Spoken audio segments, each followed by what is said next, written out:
Sebastian Hale possédait tout, richesse, pouvoir et un empire mondial. Mais lorsqu'un accident de voiture le laissa piégé et impuissant, un garçon mystérieux lui sauva la vie, puis disparut. Désormais, déterminé à retrouver son jeune sauveur, Sebastian se lance dans un voyage qui changera à jamais leurs deux vies. Avant de commencer l'histoire, dites-nous en commentaire d'où vous nous regardez aujourd'hui. Sebastian Hale fixait la pile de documents sur son bureau en acajou. Une nouvelle acquisition, un autre $1 milliard. À 52 ans, il avait bâti Hale Industries en un empire mondial, mais la victoire lui semblait vaine. Son bureau en pentouze surplombant les toits de la ville semblait plus vide que d'habitude ce soir-là. « Monsieur Hale, votre voiture vous attend », annonça son assistante Monica depuis l'embrasure de la porte. Sebastian hocha la tête sans lever les yeux.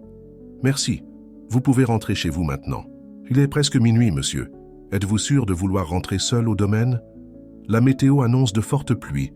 Je vais bien, répondit Sebastian en prenant sa mallette. J'ai besoin de temps pour réfléchir. Monica hésita, mais savait qu'il valait mieux ne pas discuter. En 15 ans au service de Sebastian Hale, elle ne l'avait jamais vu prendre des conseils concernant sa sécurité personnelle. L'ascenseur descendit 80 étages jusqu'au parking souterrain où attendait sa voiture de sport noire et élégante. Le moteur ronronna et Sebastian sortit dans les rues désertes. Les premières gouttes de pluie commencèrent à frapper le pare-brise alors qu'il quittait la ville. La route sinueuse menant à son domaine de campagne lui était familière, trop familière. Sebastian remarqua à peine la pluie qui augmentait ou la façon dont ses phares se reflétaient sur l'asphalte mouillé. Son esprit était concentré sur la réunion du conseil d'administration du lendemain, les nouveaux marchés asiatiques, les chiffres qui ne cessaient de croître tandis que sa satisfaction ne cessait de diminuer. Il ne vit pas la branche d'arbre tomber avant qu'il ne soit trop tard. La voiture dévia violemment. Sebastian tourna brusquement le volant, mais les pneus perdirent leur adhérence sur la chaussée glissante. Le monde tourna autour de lui, alors que la voiture dégringolait le long du talus escarpé, le métal gémissant contre la roche et la terre. Lorsque le mouvement s'arrêta, Sebastian était à l'envers, toujours attaché à son siège, le sang coulant d'une entaille sur le front. Une douleur lui traversa la jambe gauche. L'odeur d'essence lui emplissait les narines. « Au secours !» appela-t-il faiblement, mais qui l'entendrait sur cette route isolée au milieu d'une tempête. Par la vitre brisée, la pluie se déversa. La vision de Sebastian commença à se brouiller, la conscience s'échappant. « C'est ainsi que ça se termine », pensa-t-il. Tout cet argent, tout ce pouvoir, rien de tout cela n'a d'importance maintenant.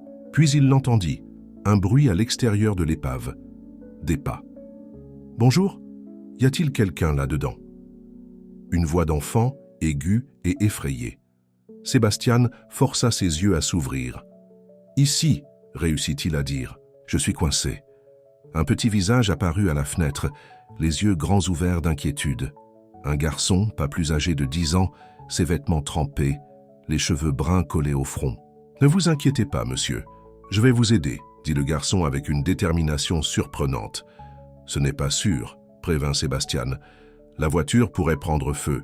Allez chercher de l'aide. » Le garçon secoua la tête. « Il n'y a pas de temps à perdre. Je sens le gaz. » Avant que Sebastian puisse protester davantage, le garçon tirait sur la portière bloquée, ses bras fins se tendant contre le métal froissé. D'une manière ou d'une autre, utilisant une branche tombée comme levier, il réussit à créer une ouverture. « Pouvez-vous défaire votre ceinture de sécurité ?» demanda le garçon. Sebastian tâtonna la libération, se préparant à tomber maladroitement contre le toit de la voiture. Une douleur lui traversa la jambe blessée et il réprima un cri. « Je vais vous aider à ramper », dit le garçon, tendant la main avec des mains griffées et boueuses. Il semblait impossible que cet enfant puisse traîner un homme adulte hors de l'épave, mais le garçon travailla avec une concentration absolue, tirant Sebastian pouce après pouce douloureux. Lorsque le poids de Sébastien s'avéra trop important, le garçon trouva une branche solide pour qu'il s'y accroche. « Presque arrivé, monsieur, encore un peu. » Finalement, Sebastian se retrouva allongé sur l'herbe humide à plusieurs mètres de la voiture, la pluie lui lavant le sang du visage. Le garçon s'agenouilla à côté de lui, sa respiration haletante d'effort. « Merci, » murmura Sébastien. « Comment vous appelez-vous » Mais avant que le garçon puisse répondre, Des phares apparurent sur la route au-dessus. Quelqu'un avait repéré le garde-fou cassé. Des voix appelèrent en bas du talus. « Ici en bas !» cria le garçon en agitant les bras. Sébastien se tourna pour regarder son sauveur, mais une vague de vertige le submergea. La dernière chose qu'il vit avant de perdre connaissance fut le garçon reculant, alors que les ambulanciers se précipitèrent vers eux. « Attendez !» essaya de dire Sébastien, mais les ténèbres le gagnèrent. Il se réveilla 3 jours plus tard dans une chambre d'hôpital privée, la jambe dans le plâtre, des bandages autour des côtes et de la tête. Monica était assise sur une chaise, à côté de son lit, tapotant sur sa tablette. « Vous êtes réveillé, dit-elle, lui versant immédiatement un verre d'eau. « Les médecins m'ont dit que vous aviez eu de la chance. L'accident aurait pu être fatal. » Sébastien prit une gorgée, la gorge sèche. « Il y avait un garçon, dit-il. Un enfant m'a sorti de l'épave. » Monica hocha la tête. Les ambulanciers ont mentionné quelque chose à ce sujet, mais lorsqu'ils sont arrivés, il n'y avait personne d'autre. « Trouvez-le, » ordonna Sébastien, sa voix plus forte qu'il ne l'avait prévu. « J'ai besoin de le remercier correctement. Monsieur, nous n'avons aucune information sur cet enfant. Il a disparu avant... » « Trouvez-le, » répéta Sébastien. « Utilisez l'équipe de sécurité. Engagez des enquêteurs privés, quoi qu'il en coûte. Ce garçon m'a sauvé la vie. » Au cours des 2 semaines suivantes, alors que Sébastien se remettait à l'hôpital, son équipe chercha l'enfant, mystérieux. Ils examinèrent les caméras de surveillance, interrogèrent les habitants des quartiers voisins et découvrirent enfin une piste. Un commerçant local se souvint d'un garçon correspondant à la description. Un enfant qui venait parfois acheter de la nourriture avec des pièces de monnaie ramassées. Au moment où Sébastien sortit de l'hôpital, ils avaient un nom, Liam Carter. Le garçon était orphelin, apprirent-ils. Ses parents étaient morts dans un incendie il y a 3 ans. Sans parents désireux de l'accueillir, il avait été placé en famille d'accueil, mais s'était enfui à plusieurs reprises. Depuis 6 mois, il vivait dans un bâtiment abandonné près des bois où l'accident de Sébastien s'était produit. « Emmenez-moi là-bas », ordonna Sébastien à son chauffeur dès qu'il fut suffisamment remis pour voyager. Le contraste entre le monde de Sébastien et celui de Liam ne pouvait être plus frappant. Le bâtiment abandonné était autrefois une petite usine, ses fenêtres barricadées, des graffitis recouvrant ses murs. Sébastien boita vers lui, s'appuyant sur sa canne, ignorant les protestations inquiètes de son chauffeur. À l'intérieur, il trouva un espace de vie improvisé dans ce qui devait autrefois être un bureau, un sac de couchage usé, un sac à dos contenant quelques vêtements, des livres empruntés à la bibliothèque et une collection de petits trésors, des pierres colorées, une voiture jouet, un globe de neige avec une fissure le traversant. Sébastien attendit, assis sur une caisse en bois. Des heures passèrent avant qu'il n'entende des pas prudents. Le garçon apparut dans l'embrasure de la porte, se figea en voyant l'étranger bien habillé dans sa maison. Ses vêtements étaient trop petits et usés. Ses baskets avaient des trous, mais ses yeux étaient brillants et intelligents, méfiants mais sans peur. « Bonjour, Liam, » dit Sébastien doucement. « Je m'appelle Sébastien Hale. Je crois que vous m'avez sauvé la vie il y a 2 semaines. » Liam passa d'un pied à l'autre. « Vous étiez dans cette voiture, celle qui a fait un accident. »« Ah oui, et vous m'avez sorti avant qu'elle ne prenne feu. Les ambulanciers ont dit que je n'aurais pas survécu autrement. » Le garçon haussa les épaules, mal à l'aise face aux éloges. « N'importe qui l'aurait fait. »« Non, » dit fermement Sébastien. « Il ne l'aurait pas fait. Ce que vous avez fait était extraordinaire, surtout pour quelqu'un de votre âge. » Il se leva, grimaçant, légèrement à la douleur dans sa jambe. « Je suis venu ici parce que je vous dois une dette que je ne pourrai jamais entièrement rembourser, mais j'aimerais essayer. » Liam avait l'air soupçonneux maintenant. « Que voulez-vous dire ? Je veux vous aider, Liam. Vous méritez mieux que ça. » Sébastien fit un geste autour de la pièce délabrée. « Une maison, une éducation, des opportunités, je n'ai pas besoin de charité, » interrompit Liam, une lueur de fierté dans les yeux. Sébastien étudia le garçon avec un nouveau respect. « Ce n'est pas de la charité quand quelqu'un l'a mérité. Et vous avez mérité bien plus que ce que je pourrais jamais vous donner. » Il sourit légèrement. « Mais je suis un homme d'affaires, alors faisons un marché. Que voulez-vous en échange de m'avoir sauvé ? » La vie ? Il s'attendait à des demandes d'argent, d'une maison, de la sécurité dont cet enfant avait clairement été privé. Ce à quoi il ne s'attendait pas, C'était la réponse que Liam donna après un long moment de réflexion. « Je veux que vous dîniez avec moi, » dit le garçon. Sébastien cligna des yeux. « Dîner ?» Liam hocha la tête, paraissant soudainement plus jeune, plus vulnérable. « Je mange seul tous les soirs. Une seule fois, je veux savoir ce que c'est que d'avoir une famille. » Les mots frappèrent Sébastien avec une force inattendue. Cet enfant qui n'avait rien ne demandait pas des choses matérielles. Il demandait de la compagnie, un lien humain.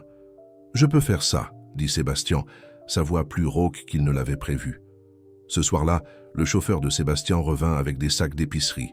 Dans le bureau abandonné, Sébastien et Liam installèrent une salle à manger improvisée, utilisant des caisses comme chaises et une planche de bois plate comme table. Ensemble, ils préparèrent un repas simple sur un réchaud de camping que Liam utilisait pour cuisiner. Sébastien Hale, qui dînait régulièrement dans les meilleurs restaurants du monde, était assis en face du garçon orphelin qui lui avait sauvé la vie.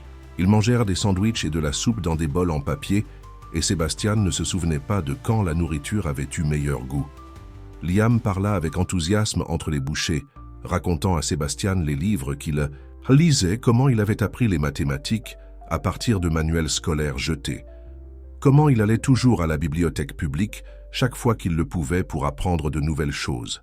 « Pourquoi restez-vous ici ?» demanda Sébastien. « Pourquoi ne retournez-vous pas en famille d'accueil ?» Le sourire de Liam s'estompa. La dernière maison, ce n'était pas des gens gentils. Ils n'étaient tout là que pour l'argent. Et celle d'avant. Il haussa les épaules. « C'est mieux ici, je suis libre. Personne ne me fait de mal. » Sébastien sentit quelque chose bouger en lui. Un mur s'effondrant, un froid qui dégela. Cet enfant avait tellement souffert et pourtant, il était resté assez gentil pour risquer sa vie pour un étranger. À la fin du repas, Sébastien réalisa quelque chose de surprenant. Pour la première fois depuis des années, il n'avait pas pensé aux affaires, aux accords, à l'argent. Pendant quelques précieuses heures, il avait simplement été présent, se connectant à un autre être humain. « Merci pour le dîner », dit Liam en aidant à nettoyer. C'était agréable de ne pas être seul. Sébastien regarda le garçon, vraiment le regarda, et prit une décision qui changerait leurs deux vies à jamais. « Liam, dit-il prudemment, que penseriez-vous de ne plus être seul? Pas seulement pour le dîner, mais pour toujours ?» Les yeux du garçon s'écarquillèrent. « Que voulez-vous dire ?»« J'ai une très grande maison, » expliqua Sébastien, « avec plus de chambres que je ne sais quoi en faire. L'une d'elles pourrait être la vôtre si vous le souhaitez. »« Vous voulez dire vivre avec vous ?» demanda Liam, l'incrédulité dans la voix. « Oui, je pourrais devenir votre tuteur. Vous auriez une maison, iriez à l'école, auriez tout ce dont vous avez besoin. » Liam le regarda, cherchant le moindre signe de tromperie. « Pourquoi feriez-vous ça ?» Sébastien sourit, un vrai sourire qui lui atteignit les yeux. « Parce que, Liam, je pense que vous ne m'avez pas seulement sauvé d'un accident, cas de voiture.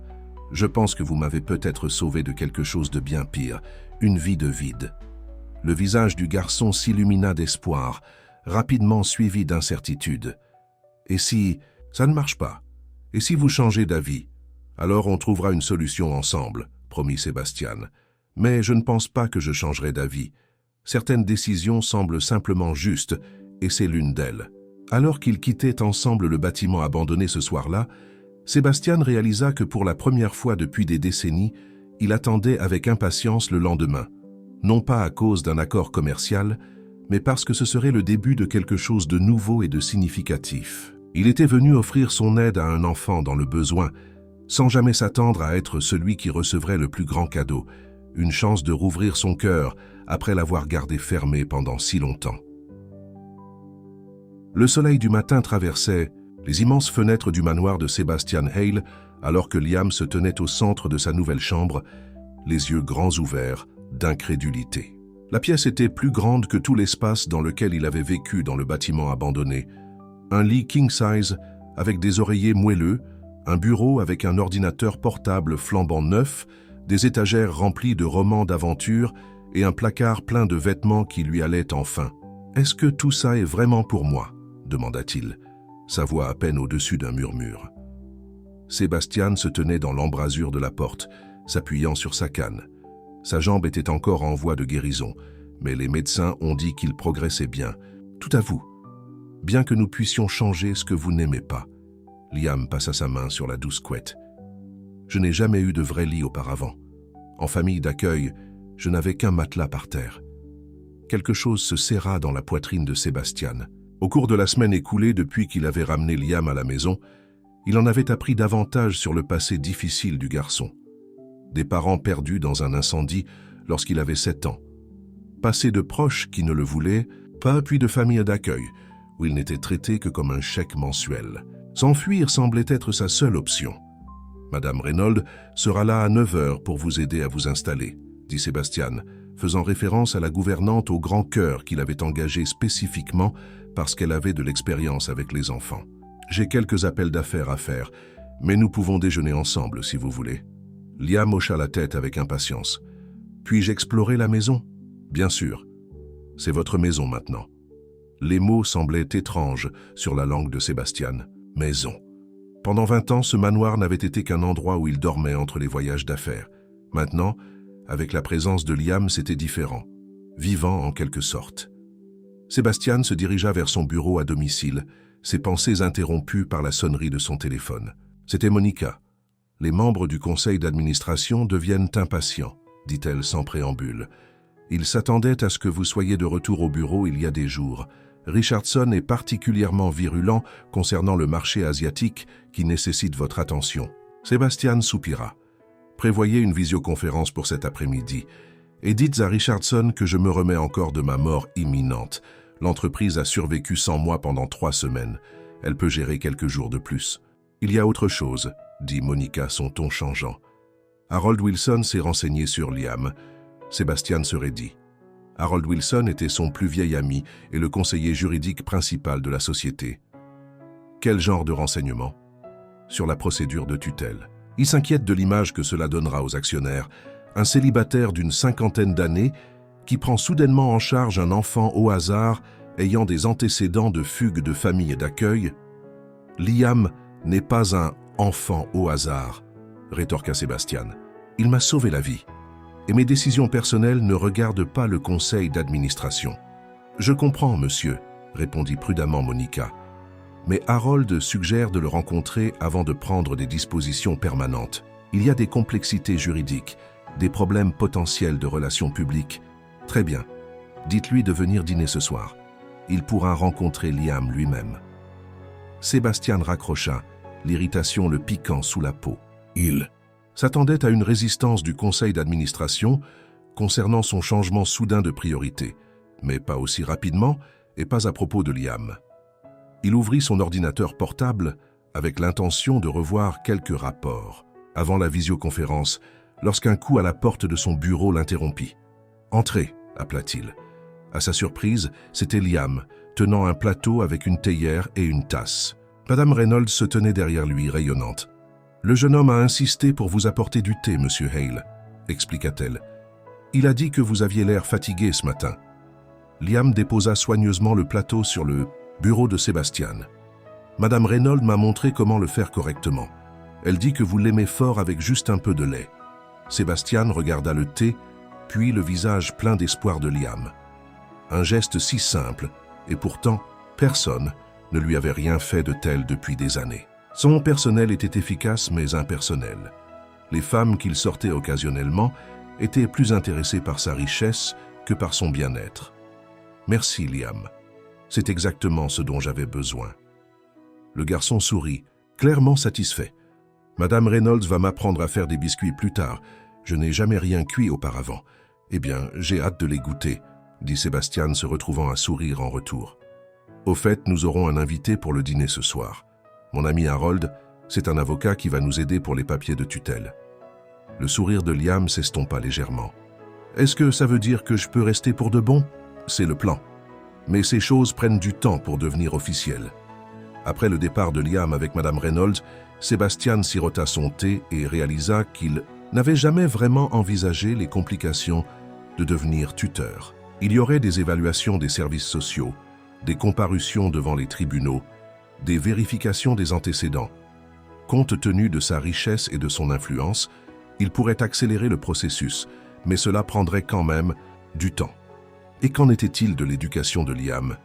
Le garçon était brillant mais avait des lacunes dans ses études pour avoir manqué tant d'école. Il y avait des examens médicaux à planifier, une thérapie à envisager. Un enfant ayant subi un tel traumatisme aurait besoin d'un soutien que Sébastien seul ne pouvait pas fournir. L'après-midi passa rapidement avec des visioconférences à répétition. Sébastien se sentit inhabituellement distrait, ses pensées revenant à Liam. Le garçon s'adaptait-il bien? Se sentait-il le bienvenu? Cette immense maison était-elle écrasante après avoir vécu dans des espaces si confinés? Au moment où Harold Wilson arriva pour le dîner, Sébastien avait parlé à 3 conseillers pédagogiques concernant des cours particuliers et à 2 psychologues pour enfants, recommandés par l'hôpital. Harold était un homme grand et distingué dans la soixantaine, aux cheveux argentés et aux yeux perspicaces qui ne rataient rien. Il avait été l'avocat du père de Sébastien avant de devenir celui de Sébastien, et il y avait peu de gens au monde en qui Sébastien avait plus confiance pour les questions commerciales. « Vous avez l'air mieux que je ne le pensais », dit Harold alors qu'ils se dirigèrent vers la salle à manger. « Lorsque j'ai entendu parler de l'accident, j'ai craint le pire. »« J'ai eu de la chance », répondit Sébastien. « Sans Liam, je ne serais pas là. » L'expression d'Harold devint sérieuse. « Oui, à propos du garçon. Vous le rencontrerez dans un instant. Je veux que vous appreniez à le connaître avant que nous ne discutions de quoi que ce soit. » La salle à manger avait été transformée. Au lieu du cadre formel auquel Sébastien était habitué, la table avait des sets de tables colorées, et au centre se dressait un gâteau au chocolat légèrement de travers, avec « Bienvenue à la maison Sébastien » écrit en glaçage bleu « Pancal ».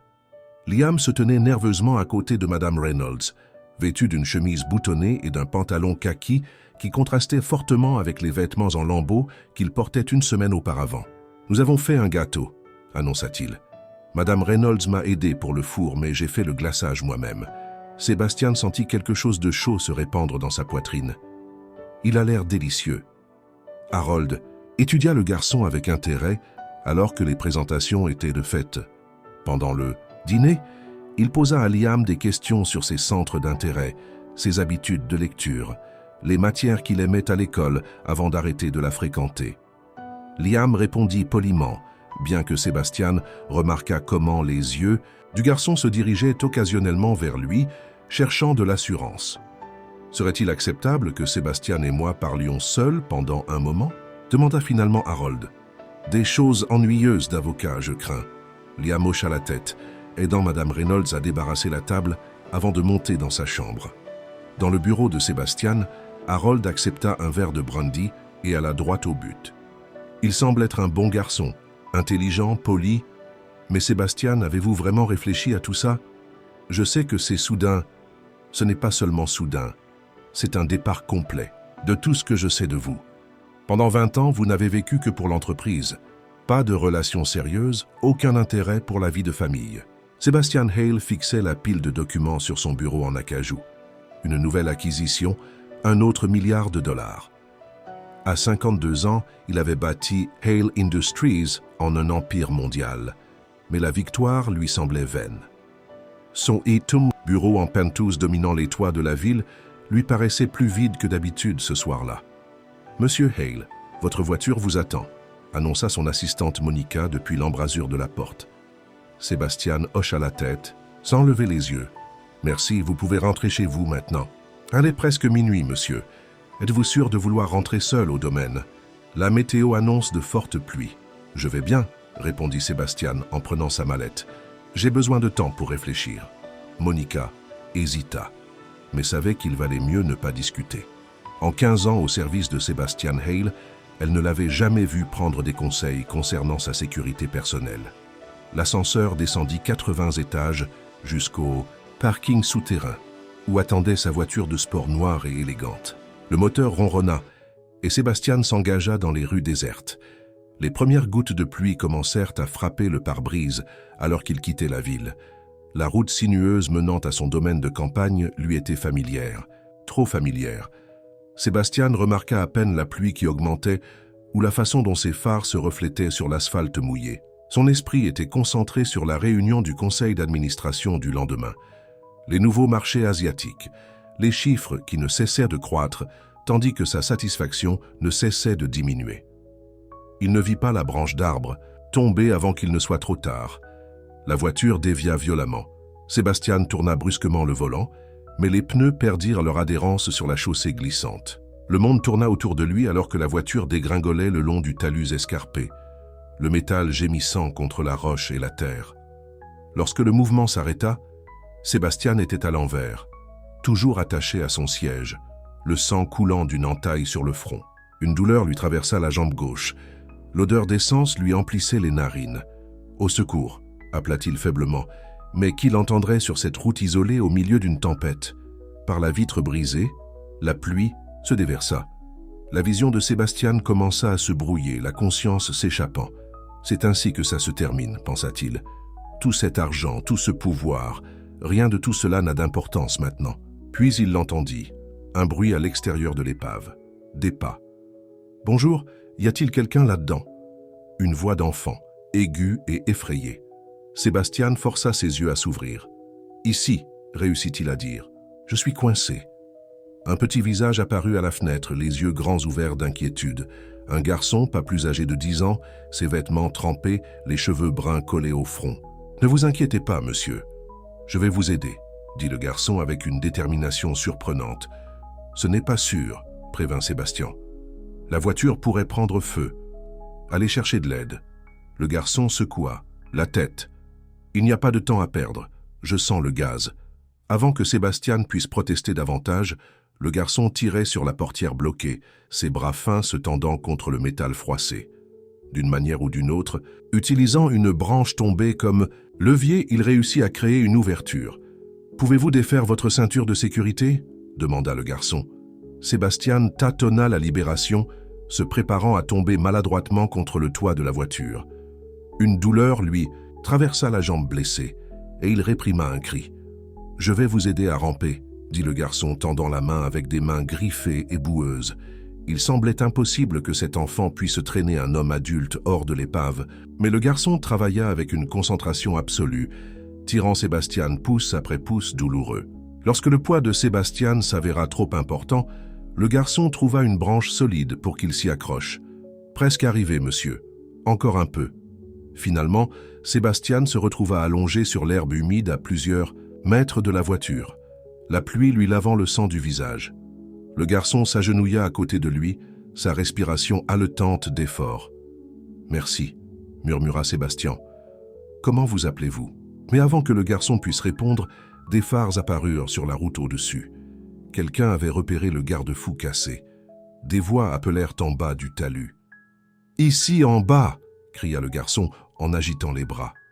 Sébastien se tourna pour regarder son sauveur, mais une vague de vertige le submergea. La dernière chose qu'il vit avant de perdre connaissance fut le garçon reculant alors que les ambulanciers se précipitaient vers eux.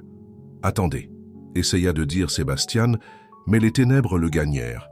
Il se réveilla 3 jours plus tard dans une chambre d'hôpital privé, la jambe dans le plâtre, des bandages autour des côtes et de la tête.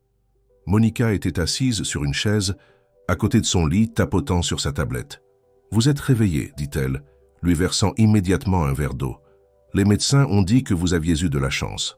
L'accident aurait pu être fatal. » Sébastien prit une gorgée, la gorge sèche. « Il y avait un garçon, dit-il. Un enfant m'a sorti de l'épave. » Monica hocha la tête. Les ambulanciers ont mentionné quelque chose à ce sujet, mais lorsqu'ils sont arrivés, il n'y avait personne d'autre. « Trouvez-le, » ordonna Sébastien, sa voix plus forte qu'il ne l'avait prévu. « J'ai besoin de le remercier. »« Correctement. Monsieur, nous n'avons aucune information sur cet enfant. Il a disparu avant. Trouvez-le, » répéta Sébastien. « Utilisez l'équipe de sécurité. Engagez des enquêteurs privés, quoi qu'il en coûte. Ce garçon m'a sauvé la vie. » Au cours des 2 semaines suivantes, alors que Sébastien se remettait à l'hôpital, son équipe chercha l'enfant d'un mystérieux. Ils examinèrent les caméras de surveillance, interrogèrent les habitants des quartiers voisins et découvrirent enfin une piste. Un commerçant local se souvint d'un garçon correspondant à la description. Un enfant qui venait parfois acheter de la nourriture avec des pièces de monnaie ramassées.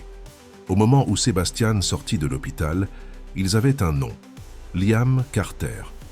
Le garçon était orphelin, apprirent-ils. Ses parents étaient morts dans un incendie il y a 3 ans. Sans parents désireux de l'accueillir, il avait été placé en famille d'accueil, mais s'était enfui à plusieurs reprises. Depuis 6 mois, il vivait dans un bâtiment abandonné près des bois où l'accident de Sébastien s'était produit. « Emmenez-moi là-bas », ordonna Sébastien à son chauffeur dès qu'il fut suffisamment remis pour voyager. Le contraste entre le monde de Sébastien et celui de Liam ne pouvait être plus frappant.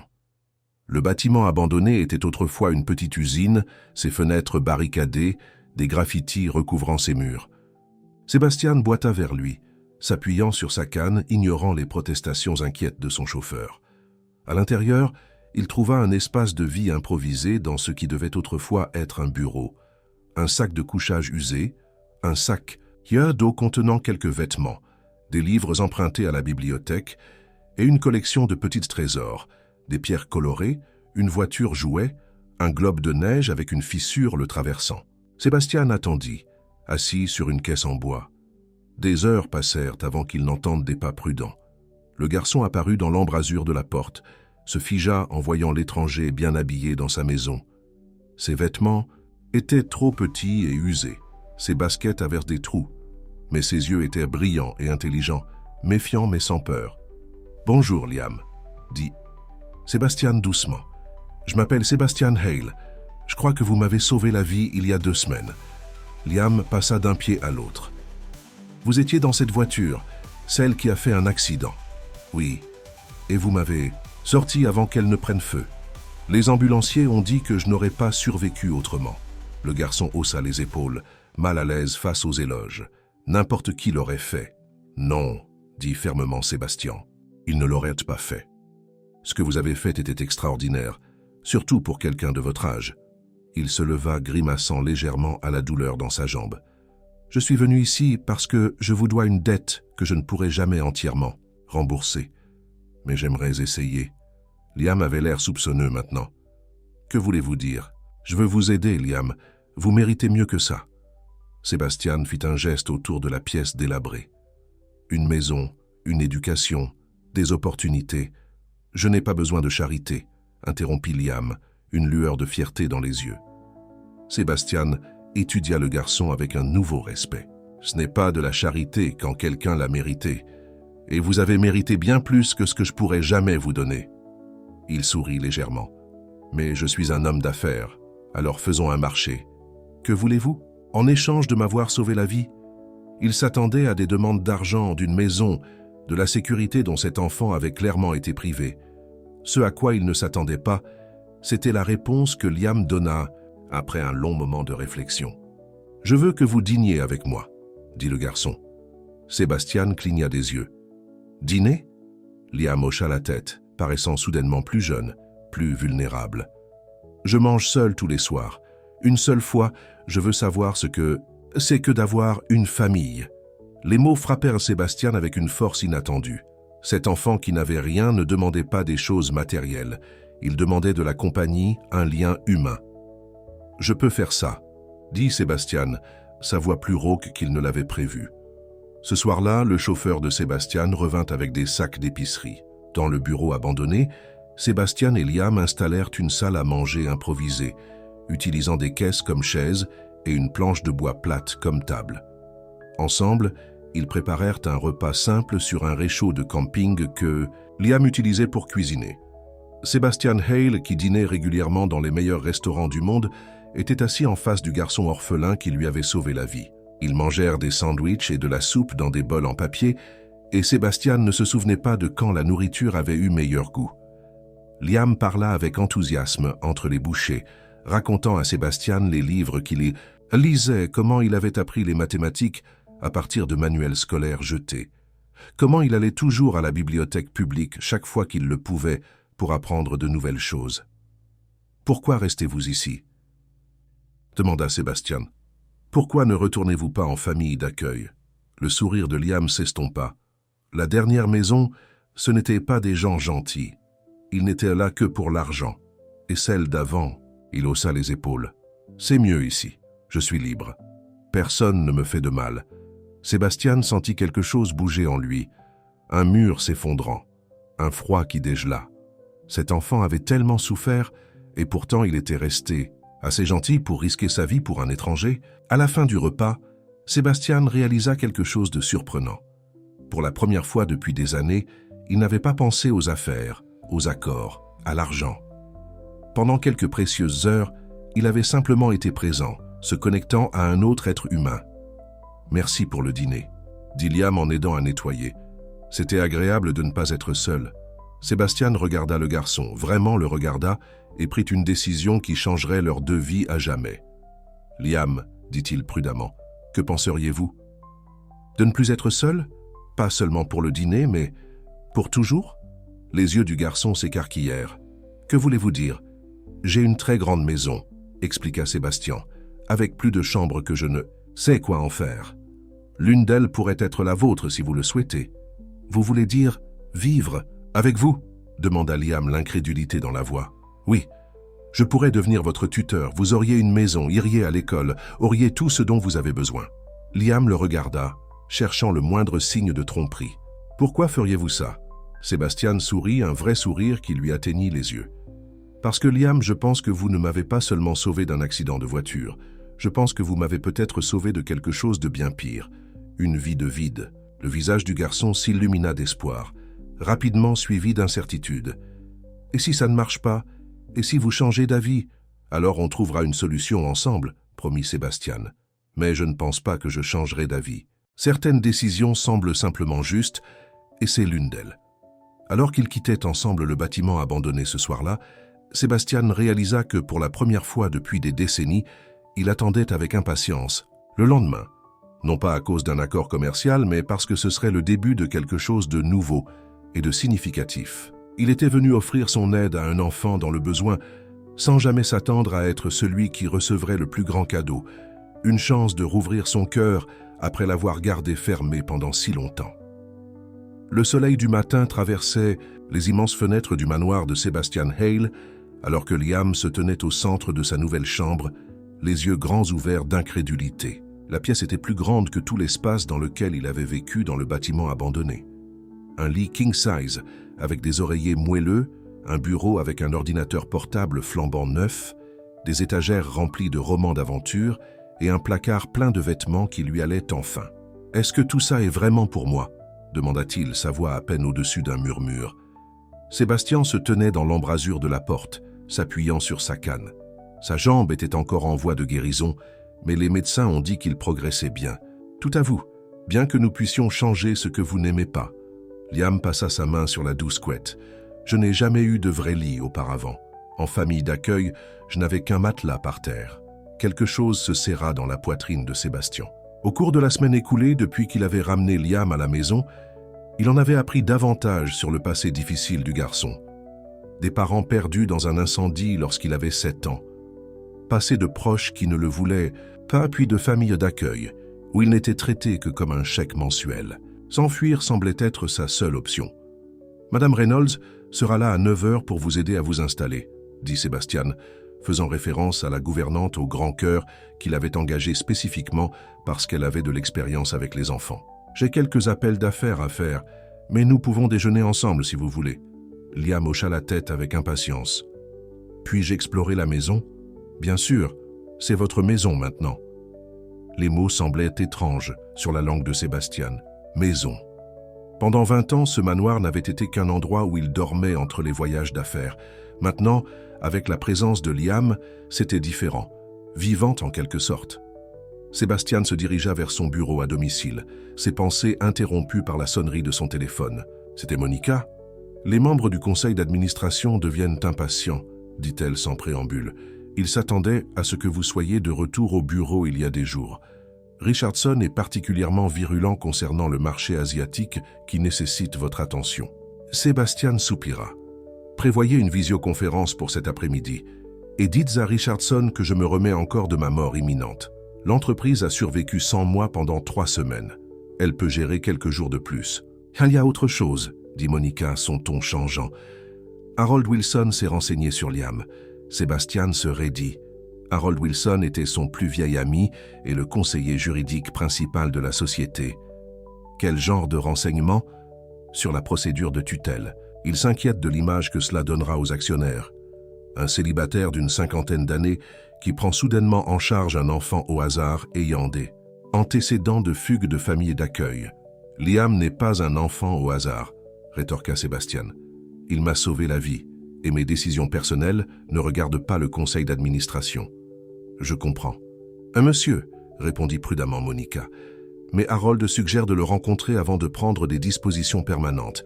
Il y a des complexités juridiques, des problèmes potentiels de relations publiques. Très bien. Dites-lui de venir dîner ce soir. Il pourra rencontrer Liam lui-même. Sébastien raccrocha, l'irritation le piquant sous la peau. Il s'attendait à une résistance du conseil d'administration concernant son changement soudain de priorité, mais pas aussi rapidement et pas à propos de Liam. Il ouvrit son ordinateur portable avec l'intention de revoir quelques rapports avant la visioconférence lorsqu'un coup à la porte de son bureau l'interrompit. « Entrez » appela-t-il. À sa surprise, c'était Liam, tenant un plateau avec une théière et une tasse. Madame Reynolds se tenait derrière lui, rayonnante. « Le jeune homme a insisté pour vous apporter du thé, monsieur Hale, » expliqua-t-elle. « Il a dit que vous aviez l'air fatigué ce matin. » Liam déposa soigneusement le plateau sur le bureau de Sébastien. « Madame Reynolds m'a montré comment le faire correctement. Elle dit que vous l'aimez fort avec juste un peu de lait. » Sébastien regarda le thé, puis le visage plein d'espoir de Liam. Un geste si simple, et pourtant, personne ne lui avait rien fait de tel depuis des années. Son personnel était efficace mais impersonnel. Les femmes qu'il sortait occasionnellement étaient plus intéressées par sa richesse que par son bien-être. « Merci, Liam. C'est exactement ce dont j'avais besoin. » Le garçon sourit, clairement satisfait. « Madame Reynolds va m'apprendre à faire des biscuits plus tard. Je n'ai jamais rien cuit auparavant. Eh bien, j'ai hâte de les goûter, » dit Sébastien se retrouvant à sourire en retour. « Au fait, nous aurons un invité pour le dîner ce soir. Mon ami Harold, c'est un avocat qui va nous aider pour les papiers de tutelle. » Le sourire de Liam s'estompa légèrement. « Est-ce que ça veut dire que je peux rester pour de bon? C'est le plan. Mais ces choses prennent du temps pour devenir officielles. » Après le départ de Liam avec Madame Reynolds, Sébastien sirota son thé et réalisa qu'il n'avait jamais vraiment envisagé les complications de devenir tuteur. Il y aurait des évaluations des services sociaux, des comparutions devant les tribunaux, des vérifications des antécédents. Compte tenu de sa richesse et de son influence, il pourrait accélérer le processus, mais cela prendrait quand même du temps. Et qu'en était-il de l'éducation de Liam? Le garçon était brillant mais avait des lacunes dans ses études pour avoir manqué tant d'écoles.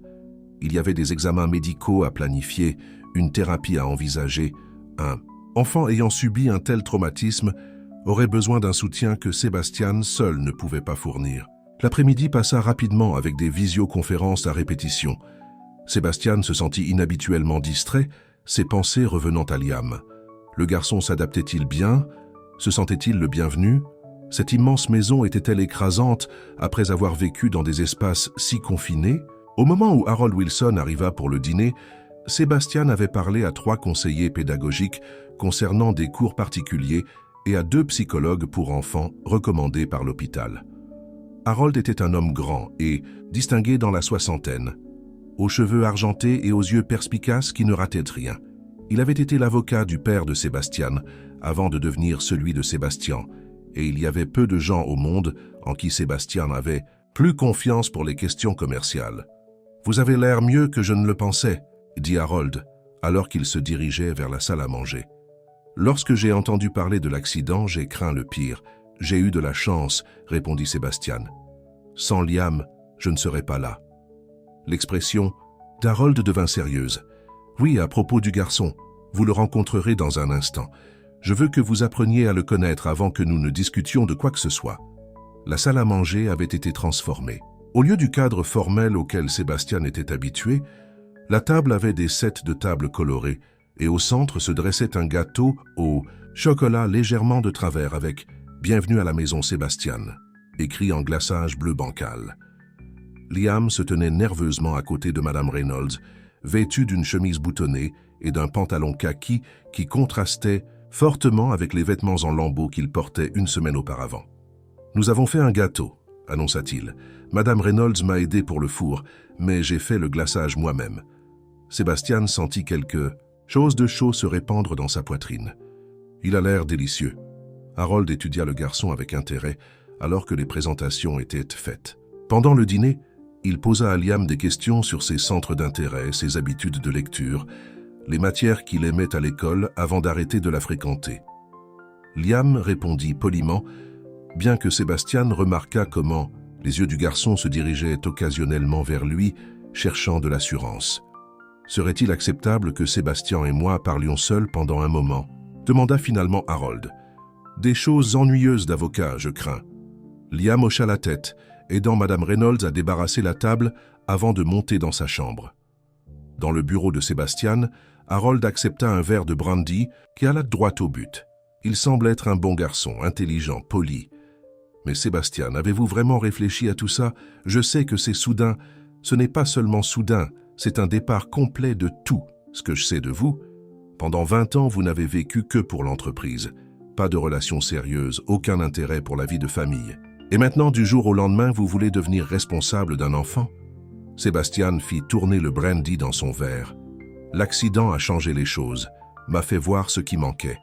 Les expériences de mort imminente provoquent souvent des changements temporaires de perspective, dit Harold prudemment. Mais ces sentiments s'estompent. Que se passe-t-il lorsque vous retournez à vos 80 heures de travail par semaine et à vos voyages constants? Qui élève alors le garçon? Des gouvernantes et des nounous. La question le piqua, car il y avait une part de vérité. Je fais des changements dans l'entreprise, je délègue davantage, je restructure mon rôle. Les sourcils d'Harold se levèrent. Vous vous retirez de Hale Industries? Le conseil d'administration va faire une crise cardiaque collective. Je ne me retire pas, juste, je repriorise. À cause d'un enfant que vous avez rencontré il y a 2 semaines? Harold secoua la tête. Sébastien, je vous connais depuis que vous étiez plus jeune que Liam. Vous êtes mon filleul, et je tiens à vous. Mais cela me semble impulsif, et les décisions impulsives se terminent rarement bien. Sébastien posa son verre avec un clic sec. Vous pensez que je devrais le renvoyer en famille d'accueil? À des gens qui ne le voient que comme un chèque de paie? Il en a assez subi, Harold. Il y a d'autres options. Vous pourriez créer une fiducie pour lui, vous assurer qu'il soit placé dans une bonne famille, payer pour les meilleurs. Cole, il a besoin de plus que d'argent, interrompit Sébastien. Il a besoin de stabilité, de quelqu'un qui se soucie de lui. Et vous croyez que cette personne est vous? Demanda Harold avec scepticisme. Un bourreau? De travail invétéré sans expérience dans l'éducation des enfants? Sébastien allait lancer une réplique cinglante lorsqu'un petit bruit provenant de l'embrasure de la porte attira son attention. Liam se tenait là, le visage pâle, ayant manifestement entendu au moins une partie de la conversation. « Je suis désolé, » dit rapidement le garçon en reculant. « Je voulais juste vous dire bonsoir. Liam attend, » appela Sébastien. Mais le garçon avait déjà disparu dans le couloir. Harold eut l'air regretté. « Je n'avais pas l'intention qu'il entende ça. Il a assez entendu des gens dans sa vie lui dire qu'il n'était pas désiré, » dit Sébastien en se levant malgré la douleur à la jambe. « Je ne serai pas un de plus. » Il trouva Liam assis par terre dans sa nouvelle chambre, les genoux remontés à la poitrine, semblant petit sur fond de luxe. « Je peux retourner, » dit le garçon avant que Sébastien ne puisse parler. « Je sais que je n'ai pas ma place. Ici. » Sébastien s'abaissa pour s'asseoir à côté de Liam, grimaçant tandis que sa jambe blessée protestait. Harold s'inquiète pour... Moi, pas pour toi. Il pense que je ne sais pas ce que je fais. Peut-être qu'il a raison. Il n'a pas raison, dit Sébastien fermement. Regarde-moi, Liam. Il attendit que le garçon lève les yeux. Sais-tu à quoi je pensais? Lorsque ma voiture a quitté la route? À rien. À personne. J'avais créé une vie si vide que dans ce que je pensais être mes derniers moments, il n'y avait pas une seule personne à qui je voulais dire au revoir. Liam écouta attentivement, les yeux grands ouverts. Puis tu es arrivé, ce brave enfant qui a risqué sa propre sécurité pour aider un étranger. Et depuis cette nuit-là, je me sens plus vivant que depuis 20 ans. Sébastien posa une main sur l'épaule de Liam. Donc non, Harold n'a pas raison. Ce n'est pas un caprice ou une impulsion due à la culpabilité. C'est moi qui reconnais quelque chose d'important lorsque je le vois. Mais je ne sais pas comment faire partie d'une famille, admit Liam doucement. Et si je me trompe? Je ne sais plus comment faire partie d'une famille non plus, avoua Sébastien. Mes parents sont morts lorsque j'étais à l'université. J'ai été seul depuis. Nous allons probablement tous les deux faire des erreurs parfois, mais nous allons trouver une solution ensemble. C'est ce que font les familles. La tension dans les petites épaules de Liam se relâcha légèrement. « Promets que tu ne changeras pas d'avis ? » »« Je le promets. » Sébastien tendit sa main, le petit doigt allongé. Serment sur le petit doigt, ce qui, je crois, est le serment le plus sérieux. Un sourire perça l'inquiétude de Liam tandis qu'il croisait son petit doigt avec celui de Sébastien. C'est vrai, on ne peut jamais le rompre. Alors je suis lié à vie. Plus tard dans la soirée, après avoir installé Liam et avoir dit au revoir à Harold, toujours sceptique, Sébastien s'assit dans son bureau en examinant les arrangements financiers qu'il avait commencé à faire pour l'avenir de Liam. Fonds fiduciaires, compte d'éducation, ajustement à son testament, des questions pratiques qu'il pouvait contrôler. Son téléphone vibra avec un texto de Harold. Les vérifications des antécédents des familles d'accueil précédentes du garçon sont arrivées. Vous devriez voir ça. Je vous appelle demain. Sébastien fronça les sourcils. Il n'avait pas demandé à Harold de faire des vérifications des antécédents. Qu'avait découvert son ami? Le lendemain matin apporta un ciel clair et une nouvelle complication. Alors que Sébastien et Liam prenaient leur petit déjeuner sur la terrasse, Madame Reynolds apparut avec une expression inquiète. « Il y a une femme au portail, Monsieur Hale. Elle dit qu'elle est la tante de Liam et elle a la police avec elle. » La cuillère de Liam claqua contre son bol. « Je n'ai pas de tante. » Les instincts protecteurs de Sébastien se déclenchèrent immédiatement. « Reste ici avec Madame Reynolds. Je vais m'occuper de ça. » Au portail, il trouva une femme au visage sévère dans la quarantaine debout à côté d'un policier. Elle se présenta comme Diana Carter, sœur du père de Liam. « Je recherche mon neveu depuis des mois, » dit-elle, sa voix brisée par ce qui semblait être de l'émotion. « Lorsque j'ai vu le reportage sur l'accident et que je l'ai reconnu comme le garçon qui vous a sauvé, je n'en croyais pas mes yeux. J'essaye de le retrouver depuis la mort de ses parents. » Le policier avait l'air mal à l'aise, mais déterminé. « Monsieur Hale, je comprends que vous hébergiez le mineur, mais Madame Carter a des documents prouvant qu'elle est sa plus proche parente. Elle a la priorité légale en tant que parente consanguine. » Sébastien étudia attentivement la femme. Quelque chose clochait. « Si vous le cherchez depuis tout ce temps, pourquoi n'apparaissez-vous que maintenant? »« Je vivais à l'étranger, » répondit-elle tranquillement. « Famille militaire, on déménage beaucoup. Au moment où j'ai découvert ce qui était arrivé à mon frère et à sa femme, Liam était déjà entré dans le système d'accueil. Les démarches pour le retrouver et établir une tutelle ont été un cauchemar. Son histoire semblait plausible, mais Sébastien avait passé des décennies à lire les gens autour des tables de négociation. L'inquiétude de Diana Carter n'atteignait pas tout à fait ses yeux. « Je devrais vérifier votre identité et vos affirmations avant. »« Que Liam ne parte où que ce soit, » dit fermement Sébastien. « Il en a assez subi. »« Bien sûr, » acquiesça-t-elle trop rapidement. « Mais j'aimerais le voir maintenant, c'est mon neveu après tout. » Avant que Sébastien ne puisse répondre, son téléphone sonna.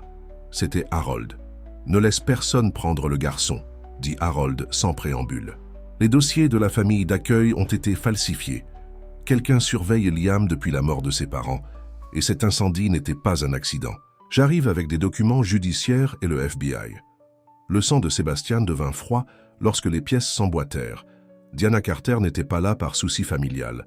Elle voulait Liam, mais pourquoi? « Officier, » dit Sébastien, calmement remettant son téléphone dans sa poche. « J'aimerais voir l'identification de Madame Carter, s'il vous plaît, et je devrais passer quelques appels pour vérifier son histoire avant que quiconque ne voie Liam. » Le comportement amical de Diana se détraqua un instant, révélant quelque chose de plus dur en dessous. « Ceci est inutile. J'ai tous les papiers ici. » Le policier, sentant la tension, regarda entre eux avec incertitude. De l'intérieur de la maison, Sébastien entendit Madame Reynolds appeler son nom, sa voix urgente. Il se retourna pour la voir courir vers le portail, hors d'haleine. « Monsieur Hale, Liam est parti. Il a escaladé sa fenêtre lorsqu'il a entendu parler de sa tante. Il a laissé un mot disant qu'il ne voulait pas vous causer plus de problèmes. » Le cœur de Sébastien se serra. Quelque part, un enfant de 10 ans effrayé s'enfuyait à nouveau, non pas parce qu'il le voulait, mais parce qu'il pensait que cela protégerait la première personne qui lui avait montré une véritable gentillesse depuis des années. « Officier, » dit Sébastien, sa voix calme et mortelle, tandis qu'il se retournait vers Diana Carter, « je crois que cette femme est impliquée dans quelque chose de criminel lié à la mort des parents de Liam. Mon avocat arrive avec des agents fédéraux. Je vous suggère de la détenir jusqu'à leur arrivée. » Le visage de Diana se contracta de rage lorsqu'elle réalisa que son plan était en train de s'effondrer. « Vous n'avez aucune idée dans quoi vous vous embarquez. »« Elle ? Peut-être pas, » répondit Sébastien, se dirigeant déjà vers sa voiture. « Mais je sais exactement pour qui je me bats. » Alors que l'officier s'approchait prudemment de Diana, Sébastien n'eut qu'une seule pensée. Trouver Liam avant que quiconque avec qui Diana travaillait ne le fasse. Car maintenant c'était clair, le garçon n'avait pas été au hasard dans les bois le soir de l'accident. Il s'y cachait, fuyant quelque chose, ou quelqu'un, et quelque danger que ce soit qui avait traqué Liam pendant tout ce temps, venait de les rattraper tous les deux. La pluie s'abattait sur les rues de la ville, tandis que Sébastien Hale fixait la pile de documents sur son bureau en $20,000. Acajou. Une nouvelle acquisition, un autre $1 milliard. À 52 ans, il avait bâti Hale Industries en un empire mondial, mais la victoire lui semblait vaine. Son bureau en penthouse dominant les toits de la ville lui paraissait plus vide que d'habitude ce soir-là. « Monsieur Hale, votre voiture vous attend », annonça son assistante Monica depuis l'embrasure de la porte. Sébastien hocha la tête, sans lever les yeux. « Merci. Vous pouvez rentrer chez vous maintenant. Il est presque minuit, monsieur. Êtes-vous sûr de vouloir rentrer seul au domaine? La météo annonce de fortes pluies. »« Je vais bien, » répondit Sébastien en prenant sa mallette. « J'ai besoin de temps pour réfléchir. » Monica hésita, mais savait qu'il valait mieux ne pas discuter. En 15 ans au service de Sébastien Hale, elle ne l'avait jamais vu prendre des conseils concernant sa sécurité personnelle. L'ascenseur descendit 80 étages jusqu'au parking souterrain où attendait sa voiture de sport noire et élégante. Le moteur ronronna et Sébastien s'engagea dans les rues désertes. Les premières gouttes de pluie commencèrent à frapper le pare-brise alors qu'il quittait la ville. La route sinueuse menant à son domaine de campagne lui était familière, trop familière. Sébastien remarqua à peine la pluie qui augmentait ou la façon dont ses phares se reflétaient sur l'asphalte mouillé. Son esprit était concentré sur la réunion du conseil d'administration du lendemain, les nouveaux marchés asiatiques, les chiffres qui ne cessaient de croître, tandis que sa satisfaction ne cessait de diminuer. Il ne vit pas la branche d'arbre tomber avant qu'il ne soit trop tard. La voiture dévia violemment. Sébastien tourna brusquement le volant, mais les pneus perdirent à leur adhérence sur la chaussée glissante. Le monde tourna autour de lui, alors que la voiture dégringolait le long du talus escarpé, le métal gémissant contre la roche et la terre. Lorsque le mouvement s'arrêta, Sébastien était à l'envers, toujours attaché à son siège, le sang coulant d'une entaille sur le front. Une douleur lui traversa la jambe gauche. L'odeur d'essence lui emplissait les narines. « Au secours » appela-t-il faiblement, mais qui l'entendrait sur cette route isolée au milieu d'une tempête. Par la vitre brisée, la pluie se déversa. La vision de Sébastien commença à se brouiller, la conscience s'échappant. « C'est ainsi que ça se termine », pensa-t-il. « Tout cet argent, tout ce pouvoir, rien de tout cela n'a d'importance maintenant. » Puis il l'entendit, un bruit à l'extérieur de l'épave. Des pas. « Bonjour, y a-t-il quelqu'un là-dedans » Une voix d'enfant aiguë et effrayée. Sébastien força ses yeux à s'ouvrir. « Ici », réussit-il à dire. « Je suis coincé. » Un petit visage apparut à la fenêtre, les yeux grands ouverts d'inquiétude. Un garçon, pas plus âgé de 10 ans, ses vêtements trempés, les cheveux bruns collés au front. « Ne vous inquiétez pas, monsieur. Je vais vous aider, » dit le garçon avec une détermination surprenante. « Ce n'est pas sûr, » prévint Sébastien. « La voiture pourrait prendre feu. Allez chercher de l'aide. » Le garçon secoua la tête. « Il n'y a pas de temps à perdre. Je sens le gaz. » Avant que Sébastien puisse protester davantage, le garçon tirait sur la portière bloquée, ses bras fins se tendant contre le métal froissé. D'une manière ou d'une autre, utilisant une branche tombée comme levier, il réussit à créer une ouverture. « Pouvez-vous défaire votre ceinture de sécurité ?» demanda le garçon. Sébastien tâtonna la libération, se préparant à tomber maladroitement contre le toit de la voiture. Une douleur lui traversa la jambe blessée et il réprima un cri. « Je vais vous aider à ramper », dit le garçon tendant la main avec des mains griffées et boueuses. Il semblait impossible que cet enfant puisse traîner un homme adulte hors de l'épave, mais le garçon travailla avec une concentration absolue, tirant Sébastien pouce après pouce douloureux. Lorsque le poids de Sébastien s'avéra trop important, le garçon trouva une branche solide pour qu'il s'y accroche. Presque arrivé, monsieur. Encore un peu. » Finalement, Sébastien se retrouva allongé sur l'herbe humide à plusieurs mètres de la voiture, la pluie lui lavant le sang du visage. Le garçon s'agenouilla à côté de lui, sa respiration haletante d'effort. « Merci, » murmura Sébastien. « Comment vous appelez-vous » Mais avant que le garçon puisse répondre, des phares apparurent sur la route au-dessus. Quelqu'un avait repéré le garde-fou cassé. Des voix appelèrent en bas du talus. « Ici en bas !» cria le garçon en agitant les bras. Sébastien se tourna pour regarder son sauveur, mais une vague de vertige le submergea. La dernière chose qu'il vit avant de perdre connaissance fut le garçon reculant alors que les ambulanciers se précipitaient vers eux. « Attendez !» Charles essaya de dire Sébastien, mais les ténèbres le gagnèrent. Il se réveilla 3 jours plus tard dans une chambre d'hôpital privé, la jambe dans le plâtre, des bandages autour des côtes et de la tête. Monica était assise sur une chaise, à côté de son lit, tapotant sur sa tablette. « Vous êtes réveillé, dit-elle, lui versant immédiatement un verre d'eau. Les médecins ont dit que vous aviez eu de la chance. L'accident aurait pu être fatal. » Sébastien prit une gorgée, la gorge sèche. « Il y avait un garçon, dit-il. Un enfant m'a sorti de l'épave. » Monica hocha la tête. Les ambulanciers ont mentionné quelque chose à ce sujet, mais lorsqu'ils sont arrivés, il n'y avait personne d'autre. « Trouvez-le, » ordonna Sébastien, sa voix plus forte qu'il ne l'avait prévu. « J'ai besoin de le remercier correctement. Monsieur, nous n'avons aucune information sur cet enfant. Il a disparu avant... »« Trouvez-le, » répéta Sébastien. « Utilisez l'équipe de sécurité. Engagez des enquêteurs privés, quoi qu'il en coûte. Ce garçon m'a sauvé la vie. » Au cours des 2 semaines suivantes, alors que Sébastien se remettait à l'hôpital, son équipe chercha l'enfant mystérieux.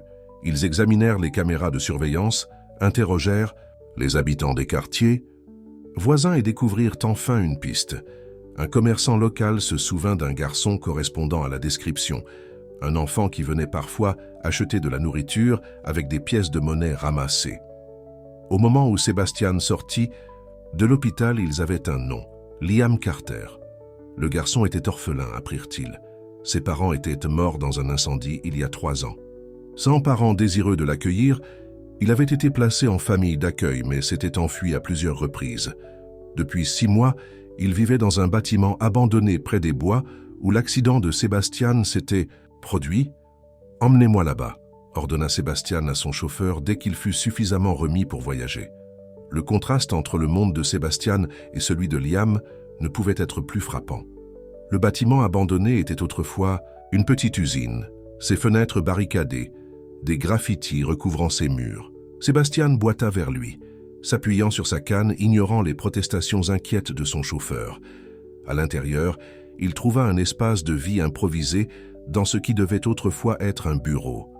Un sac de couchage usé. Un sac à dos contenant quelques vêtements, des livres empruntés à la bibliothèque et une collection de petits trésors, des pierres colorées, une voiture jouet, un globe de neige avec une fissure le traversant. Sébastien attendit, assis sur une caisse en bois. Des heures passèrent avant qu'il n'entende des pas prudents. Le garçon apparut dans l'embrasure de la porte, se figea en voyant l'étranger bien habillé dans sa maison. Ses vêtements étaient trop petits et usés. Ses baskets avaient des trous, mais ses yeux étaient brillants et intelligents, méfiants mais sans peur. « Bonjour, Liam, » dit Sébastien doucement. « Je m'appelle Sébastien Hale. Je crois que vous m'avez sauvé la vie il y a 2 semaines. » Liam passa d'un pied à l'autre. « Vous étiez dans cette voiture, celle qui a fait un accident. »« Ah oui, et vous m'avez sorti avant qu'elle ne prenne feu. Les ambulanciers ont dit que je n'aurais pas survécu autrement. » Le garçon haussa les épaules, mal à l'aise face aux éloges. « N'importe qui l'aurait fait. »« Non, » dit fermement Sébastien. « Il ne l'aurait pas fait. Ce que vous avez fait était extraordinaire, surtout pour quelqu'un de votre âge. » Il se leva, grimaçant légèrement à la douleur dans sa jambe. « Je suis venu ici parce que je vous dois une dette que je ne pourrai jamais entièrement rembourser.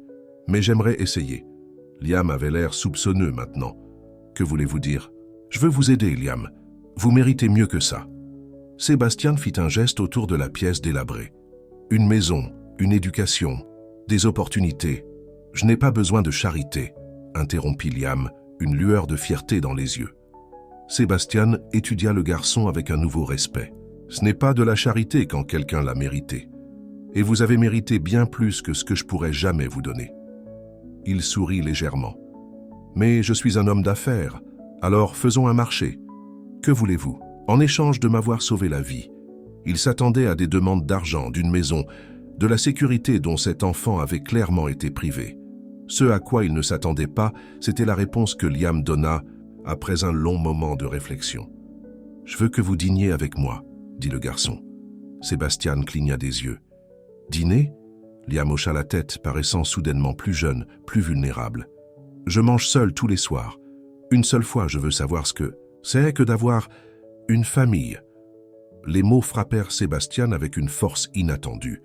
Cet enfant qui n'avait rien ne demandait pas des choses matérielles. Il demandait de la compagnie, un lien humain. « Je peux faire ça, » dit Sébastien, sa voix plus rauque qu'il ne l'avait prévu. Ce soir-là, le chauffeur de Sébastien revint avec des sacs d'épicerie. Dans le bureau abandonné, Sébastien et Liam installèrent une salle à manger improvisée, utilisant des caisses comme chaises et une planche de bois plate comme table. Ensemble, ils préparèrent un repas simple sur un réchaud de camping que Liam utilisait pour cuisiner.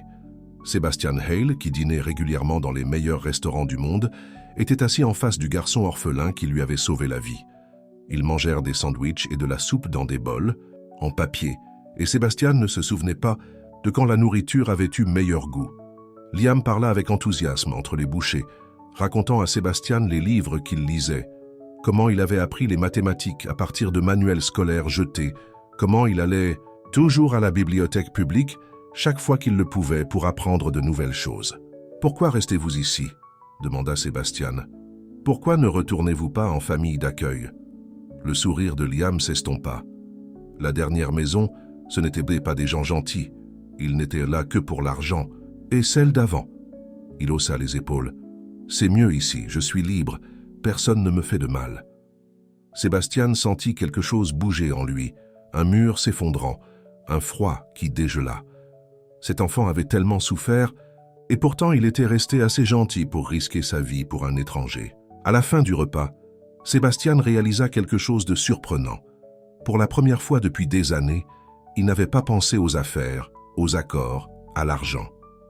Pendant quelques précieuses heures, il avait simplement été présent, se connectant à un autre être humain. « Merci pour le dîner », dit Liam en aidant à nettoyer.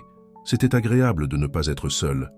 Sébastien regarda le garçon, vraiment le regarda, et prit une décision qui changerait leurs deux vies à jamais.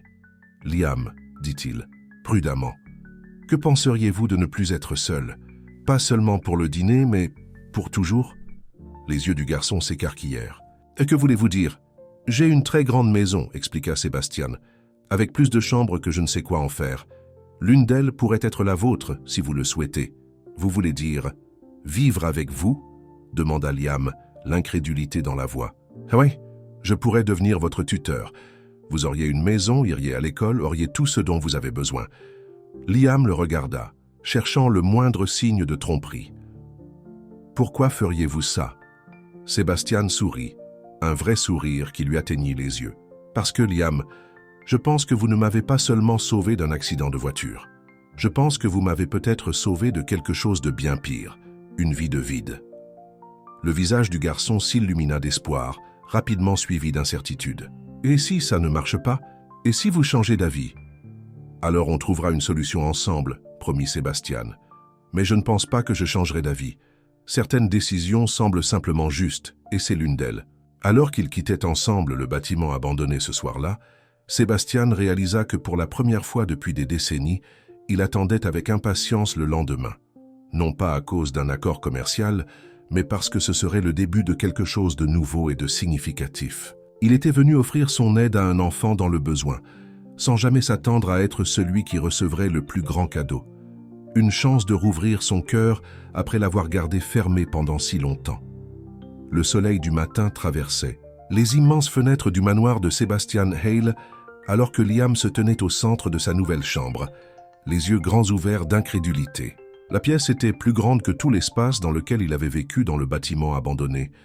Un lit king-size avec des oreillers moelleux, un bureau avec un ordinateur portable flambant neuf, des étagères remplies de romans d'aventure et un placard plein de vêtements qui lui allaient enfin. « Est-ce que tout ça est vraiment pour moi ?» demanda-t-il, sa voix à peine au-dessus d'un murmure. Sébastien se tenait dans l'embrasure de la porte, s'appuyant sur sa canne. Sa jambe était encore en voie de guérison, mais les médecins ont dit qu'il progressait bien, tout à vous. Bien que nous puissions changer ce que vous n'aimez pas. Liam passa sa main sur la douce couette. Je n'ai jamais eu de vrai lit auparavant. En famille d'accueil, je n'avais qu'un matelas par terre. Quelque chose se serra dans la poitrine de Sébastien. Au cours de la semaine écoulée depuis qu'il avait ramené Liam à la maison, il en avait appris davantage sur le passé difficile du garçon. Des parents perdus dans un incendie lorsqu'il avait 7 ans. Passé de proches qui ne le voulaient pas, puis de famille d'accueil, où il n'était traité que comme un chèque mensuel. S'enfuir semblait être sa seule option. « Madame, Reynolds sera là à 9 heures pour vous aider à vous installer, » dit Sébastien, faisant référence à la gouvernante au grand cœur qu'il avait engagée spécifiquement parce qu'elle avait de l'expérience avec les enfants. « J'ai quelques appels d'affaires à faire, mais nous pouvons déjeuner ensemble si vous voulez. » Liam hocha la tête avec impatience. « Puis-je explorer la maison ? » ?»« Bien sûr, c'est votre maison maintenant. » Les mots semblaient étranges sur la langue de Sébastien. Maison. Pendant 20 ans, ce manoir n'avait été qu'un endroit où il dormait entre les voyages d'affaires. Maintenant, avec la présence de Liam, c'était différent, vivant, en quelque sorte. Sébastien se dirigea vers son bureau à domicile, ses pensées interrompues par la sonnerie de son téléphone. C'était Monica. « Les membres du conseil d'administration deviennent impatients, » dit-elle sans préambule. « Ils s'attendaient à ce que vous soyez de retour au bureau il y a des jours. Richardson est particulièrement virulent concernant le marché asiatique qui nécessite votre attention. » Sébastien soupira.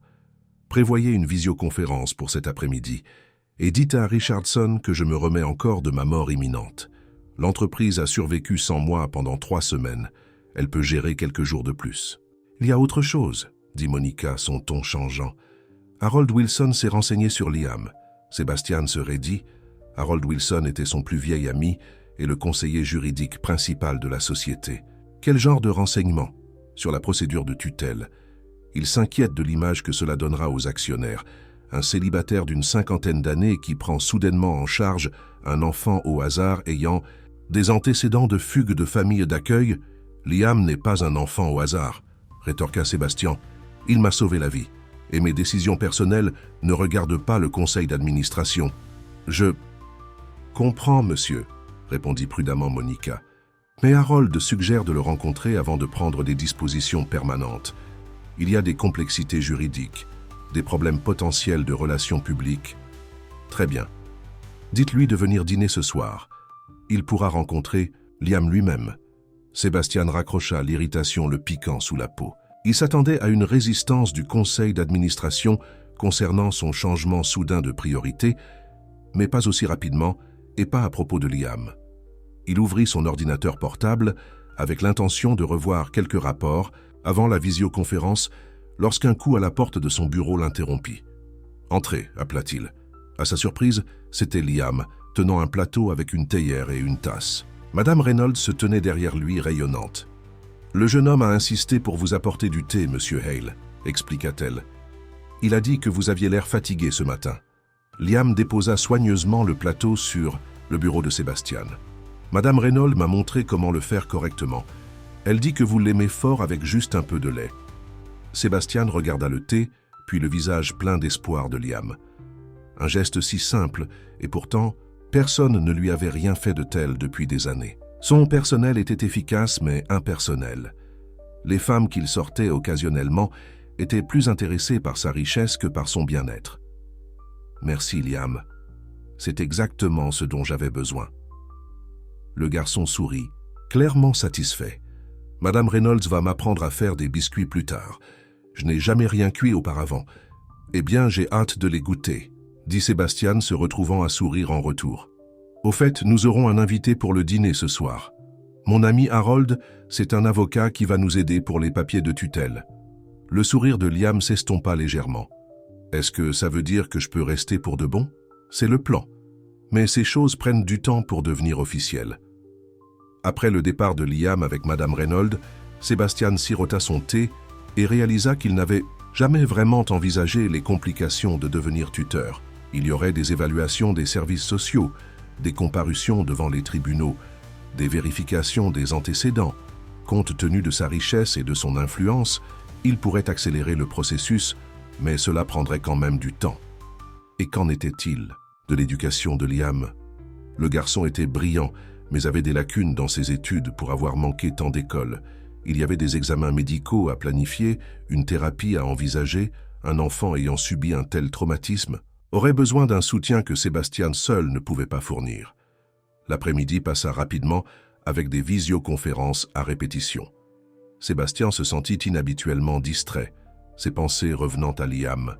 Le garçon s'adaptait-il bien? Se sentait-il le bienvenu? Cette immense maison était-elle écrasante après avoir vécu dans des espaces si confinés? Au moment où Harold Wilson arriva pour le dîner, Sébastien avait parlé à 3 conseillers pédagogiques concernant des cours particuliers et à 2 psychologues pour enfants recommandés par l'hôpital. Harold était un homme grand et distingué dans la soixantaine, aux cheveux argentés et aux yeux perspicaces qui ne rataient rien. Il avait été l'avocat du père de Sébastien avant de devenir celui de Sébastien. Et il y avait peu de gens au monde en qui Sébastien avait plus confiance pour les questions commerciales. « Vous avez l'air mieux que je ne le pensais », dit Harold alors qu'il se dirigeait vers la salle à manger. « Lorsque j'ai entendu parler de l'accident, j'ai craint le pire. J'ai eu de la chance, » répondit Sébastien. « Sans Liam, je ne serais pas là. » L'expression d'Harold devint sérieuse. « Oui, à propos du garçon. Vous le rencontrerez dans un instant. Je veux que vous appreniez à le connaître avant que nous ne discutions de quoi que ce soit. » La salle à manger avait été transformée. Au lieu du cadre formel auquel Sébastien était habitué, la table avait des sets de table colorés et au centre se dressait un gâteau au chocolat légèrement de travers avec « Bienvenue à la maison Sébastien » écrit en glaçage bleu bancal. Liam se tenait nerveusement à côté de Madame Reynolds, vêtue d'une chemise boutonnée et d'un pantalon kaki qui contrastait fortement avec les vêtements en lambeaux qu'il portait une semaine auparavant. « Nous avons fait un gâteau, » annonça-t-il. « Madame Reynolds m'a aidé pour le four, mais j'ai fait le glaçage moi-même. » Sébastien sentit quelque chose de chaud se répandre dans sa poitrine. Il a l'air délicieux. Harold étudia le garçon avec intérêt alors que les présentations étaient faites. Pendant le dîner, il posa à Liam des questions sur ses centres d'intérêt, ses habitudes de lecture, les matières qu'il aimait à l'école avant d'arrêter de la fréquenter. Liam répondit poliment, bien que Sébastien remarqua comment les yeux du garçon se dirigeaient occasionnellement vers lui, cherchant de l'assurance. Serait-il acceptable que Sébastien et moi parlions seuls pendant un moment? Demanda finalement Harold. Des choses ennuyeuses d'avocat, je crains. Liam hocha la tête, aidant Madame Reynolds à débarrasser la table avant de monter dans sa chambre. Dans le bureau de Sébastien, Harold accepta un verre de brandy et alla droit au but. Il semble être un bon garçon, intelligent, poli. Mais Sébastien, avez-vous vraiment réfléchi à tout ça? Je sais que c'est soudain. Ce n'est pas seulement soudain, c'est un départ complet de tout ce que je sais de vous. Pendant 20 ans, vous n'avez vécu que pour l'entreprise. Pas de relations sérieuses, aucun intérêt pour la vie de famille. Et maintenant, du jour au lendemain, vous voulez devenir responsable d'un enfant? Sébastien fit tourner le brandy dans son verre. L'accident a changé les choses, m'a fait voir ce qui manquait. Les expériences de mort imminente provoquent souvent des changements temporaires de perspective, dit Harold prudemment. Mais ces sentiments s'estompent. Que se passe-t-il lorsque vous retournez à vos 80 heures de travail par semaine et à vos voyages constants? Qui élève alors le garçon? Des gouvernantes et des nounous? La question le piqua car il y avait une part de vérité. Je fais des changements dans l'entreprise. Je délègue davantage. Je restructure mon rôle. Les sourcils d'Harold se levèrent. Vous vous retirez de Hale Industries. Le conseil d'administration va faire une crise cardiaque collective. Je ne me retire pas, juste, je repriorise. À cause d'un enfant que vous avez rencontré il y a 2 semaines? Harold secoua la tête. Sébastien, je vous connais depuis que vous étiez plus jeune que Liam. Vous êtes mon filleul et je tiens à vous, mais cela me semble impulsif. Et les décisions impulsives se terminent rarement bien. Sébastien posa son verre avec un clic sec. Vous pensez que je devrais le renvoyer en famille d'accueil? À des gens qui ne le voient que comme un chèque de paie? Il en a assez subi, Harold. Il y a d'autres options. Vous pourriez créer une fiducie pour lui, vous assurer qu'il soit placé dans une bonne famille, payée pour les meilleures écoles. Il a besoin de plus que d'argent, interrompit Sébastien. Il a besoin de stabilité, de quelqu'un qui se soucie de lui. Et vous croyez que cette personne est vous? Demanda Harold avec scepticisme. Un bourreau de travail invétéré sans expérience dans l'éducation des enfants? Sébastien allait lancer une réplique cinglante lorsqu'un petit bruit provenant de l'embrasure de la porte attira son attention. Liam se tenait là, le visage pâle, ayant manifestement entendu au moins une partie de la conversation. « Je suis désolé », dit rapidement le garçon en reculant. « Je voulais juste vous dire bonsoir. Liam attend », appela Sébastien, mais le garçon avait déjà disparu dans le couloir. Harold eut l'air regretté. « Je n'avais pas l'intention qu'il entende ça. Il a assez entendu des gens dans sa vie lui dire qu'il n'était pas désiré, » dit Sébastien en se levant malgré la douleur à la jambe. « Je ne serai pas un de plus. » Il trouva Liam assis par terre dans sa nouvelle chambre, les genoux remontés à la poitrine, semblant petit sur fond de luxe. « Je peux retourner, » dit le garçon avant que Sébastien ne puisse parler. « Je sais que je n'ai pas ma place ici. » Sébastien s'abaissa pour s'asseoir à côté de Liam, grimaçant, tandis que sa jambe blessée protestait. « Harold s'inquiète pour moi, pas pour toi. Il pense que je ne sais pas ce que je fais. Peut-être qu'il a raison. »« Il n'a pas raison, » dit Sébastien fermement. « Regarde-moi, Liam. » Il attendit que le garçon lève les yeux. « Sais-tu à quoi je pensais lorsque ma voiture a quitté la route? À rien, à personne. J'avais créé une vie si vide que dans ce que je pensais être mes derniers moments, il n'y avait pas une seule personne à qui je voulais dire au revoir. » Liam écouta attentivement, les yeux grands ouverts. « Puis tu es arrivé, ce brave enfant qui a risqué sa propre sécurité pour aider un étranger. Et depuis cette nuit-là, je me sens plus vivant que depuis 20 ans. » Sébastien posa une main sur l'épaule de Liam. « Donc non, Harold n'a pas raison. Ce n'est pas un caprice ou une impulsion due à la culpabilité. C'est moi qui reconnais quelque chose d'important lorsque je le vois. Mais je ne sais pas comment faire partie d'une famille, » admit Liam doucement. « Et si je me trompe, je ne sais plus comment faire partie d'une famille non plus, » avoua Sébastien. « Mes parents sont morts lorsque j'étais à l'université. J'ai été seul depuis. Nous allons probablement tous les deux faire des erreurs parfois, mais nous allons trouver une solution ensemble. C'est ce que font les familles. » La tension dans les petites épaules de Liam se relâcha légèrement. « Promets que tu ne changeras pas d'avis? Je le promets. » Sébastien tendit sa main, le petit doigt allongé. Serment sur le petit doigt, ce qui, je crois, est le serment le plus sérieux. Un sourire perça l'inquiétude de Liam tandis qu'il croisait son petit doigt avec celui de Sébastien. « C'est vrai.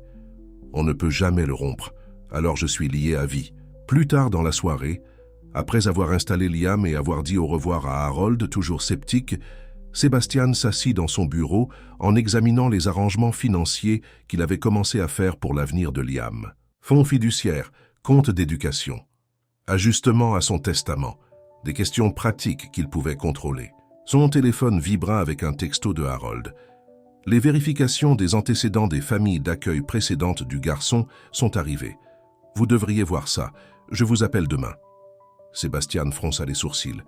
Il n'avait pas demandé à Harold de faire des vérifications des antécédents.